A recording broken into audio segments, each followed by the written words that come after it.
ready? It's the Roundtable with me, Robert Bannon. Well, welcome to the Roundtable, everybody. My name is Robert Bannon. You're listening to some Broadway World over here on the Broadway Podcast Network, and I'm excited to talk to an author. Do you call yourself a nightclub tour? What are you, P. Moss? I'm a bar owner and an author. He's got bars. He had bars in New York, L.A., Vegas, and he's got a new novel that is out. It is historical fiction Yes. about Frank Sinatra, everybody. Vegas, the mob, the Kennedys, the stories and the dramas and the gossip that you've always heard about. And now he's written all about it, and you can check it out. It's available. Congratulations. Welcome to the show. Thank you. Thanks for having me. Do you think there are a lot of bar owners that write historical fiction? I would think not. But I I kind of think I love it. think I think most bar owners have stories they can tell, but they're not writing historical fiction. When did you decide you wanted to be a writer? When I was 8 years old, I remember it's a ridiculous memory, but it's very vivid.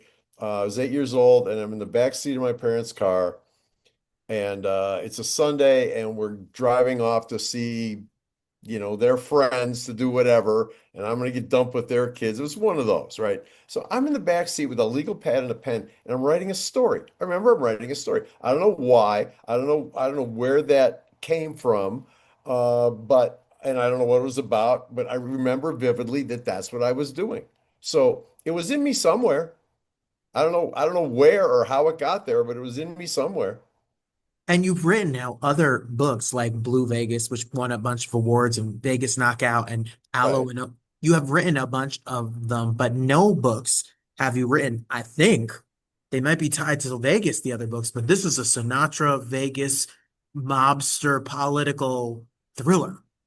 Yeah, well, I've gotten into writing historical fiction, which is alternate history, where you take real events and you make a whole bunch of stuff up, and you have fun with it. And I did that before, and uh, I didn't want to write a Rat Pack book or a Sinatra book because there's been a million of them, and a million TV shows, movies, and quite frankly, they all suck.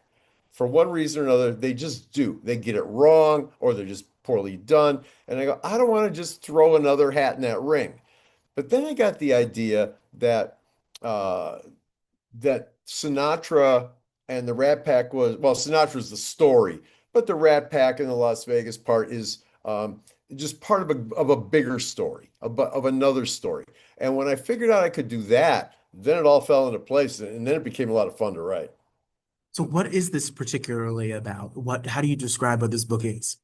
Well, it's set in 1960, and it's about when Sinatra and JFK and gangster Sam Giancana conspired to fix the presidential election, which they did. Giancana was a gangster, he controlled Chicago and Illinois' 27 electoral votes, and blah blah blah, and that's how it all played out.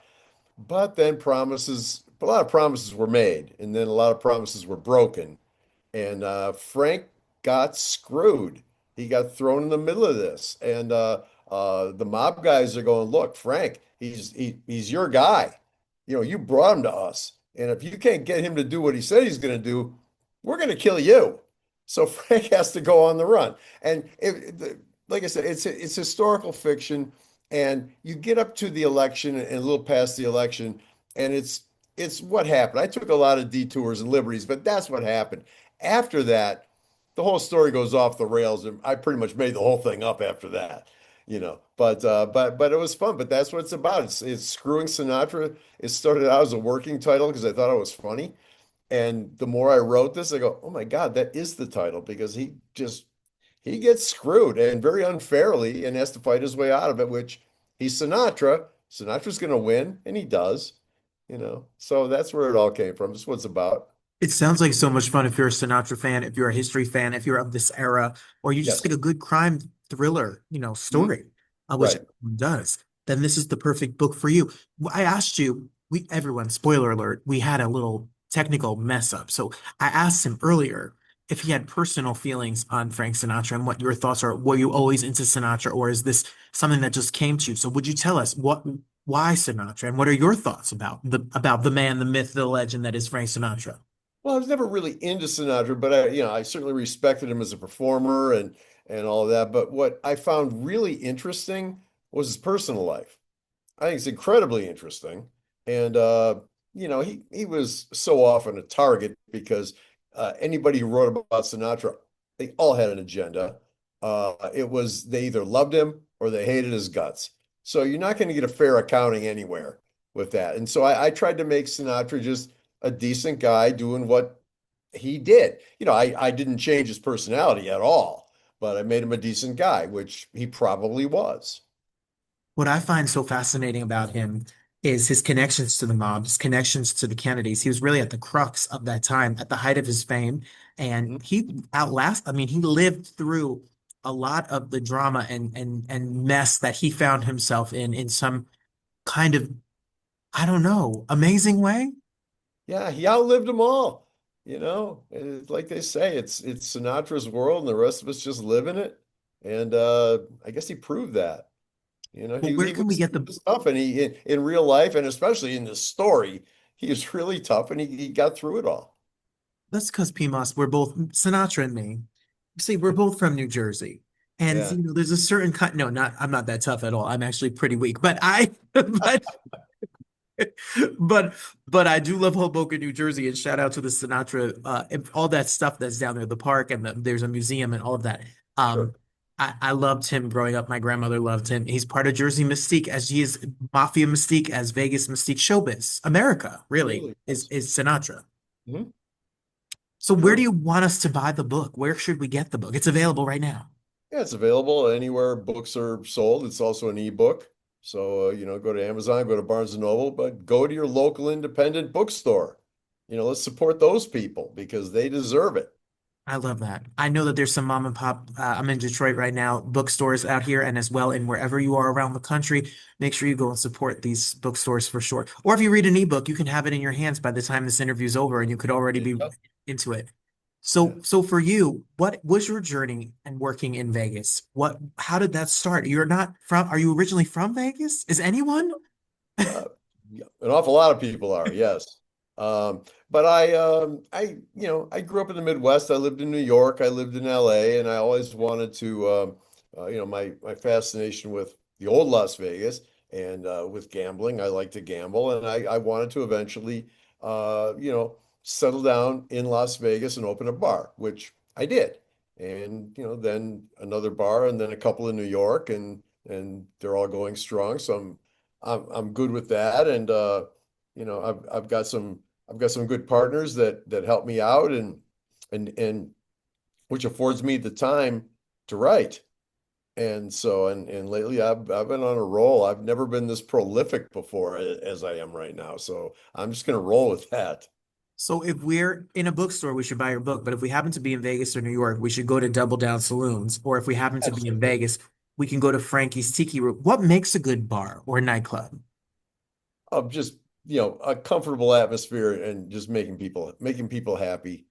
You know, yeah, I mean, so many places, bars, nightclubs, whatever, they get it wrong. They try and be whatever they're trying to be, but just, whatever your format, whatever your place is, just do it well. And anybody that comes in, make them feel welcome.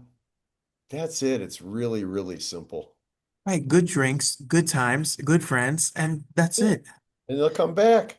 And they will come back. So for you, Absolutely, sure. you're also a musician. Yeah, well, I was for a time. Yeah, friend and I decided that I don't know where we came up with this brilliant idea, but we decided we're going to start a band, we're going to write a bunch of songs, and we're only going to play, and we're never going to play in America. Well, we made it happen. One tour of England, eight tours of Japan. It had four records, and it happened. And then it was time for me anyway to step back from that because it was just a side project, but it was a lot of fun and it was great, so. I love that. I love that you got to tour Japan and got paid for it. You didn't have to go pay a travel agency. You actually got paid to go travel the world. Absolutely, yes. How does it, Yes. so is there always ideas for you? What is your writing? Is there a routine? Do you keep days that you write? Is it when inspiration hits you? When do you pick when to write? No, you everyone's got their own process. I mean, and they're all different, and there's nothing, and it's like whatever works for you. For me, it's whenever I get an idea in my head, I start scribbling. If I can, if I can find some time and I'm in the mood, because you have to be in the mood, then I just sit down and I do it until I'm not in the mood. But when ideas are flowing, you're in the mood a lot more than you're not. And lately, for me, it's been that way, and I'm just going to ride it as long as I can because it might not always be that way. I mean, a lot of people they fear the blank page. I never did that. But you got to just it's got to be there. You can't force it onto the page. And so I do it when I feel it, and quite frankly, uh I'll wake up in the morning when you're kind of half awake.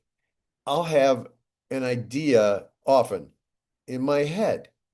Oh my God, that's why I keep a pad by my bed and I just start scribbling it down. I don't know why that happens. I don't know why at all, but it does.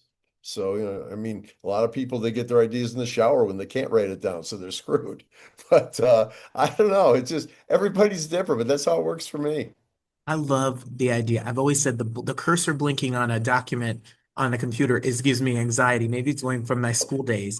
Yeah. Um, and to spend time on something and revisit it and edit it and revise it takes a certain patience and a certain love for the product. Because if you have ADD and you just see something and want to forget it, it's going to be hard. But you revisit these books, you make sure that they're perfect. It's a labor of love, truly. Well, it is, and you have to love it to do it. But you talk about rewriting it, over and over and over. To me, that's my favorite part. I love doing that. Absolutely love doing that. And because each time you change a word, you flip a sentence around, you insert a paragraph. Every time you're done with that, it makes it better. It's still not done. You know it's not done. And then when it's finally finished, and I'm speaking for myself, when it's finally finished, it's finally perfect. You put it in a drawer and you leave it there for about a month. And then you pull it out and you go, oh my God, this isn't finished. And then you go through it a time or two more, then it is finished. Well, everybody, listen, hard work, love, blood, sweat, and tears goes into these books. Screwing Sinatra is available. You need to see it. If you're going to Comic-Con, if there's different book events that are going on, bookstores and signings and events, PMOS is going to be around. If you're in Vegas, New York, or LA, make sure you check out his bars and his saloons and his clubs and look for more. I'm sure he's got more ideas coming your way. Oh, I got stuff coming. We're gonna follow you and we're gonna stay up to date. But everybody, it's the perfect holiday gift. This for that person who loves these kinds of books.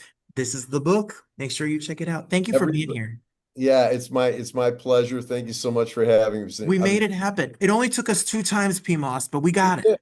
I'm technically inept, so I'm just thrilled to be here right You're now. great. Thanks for being here.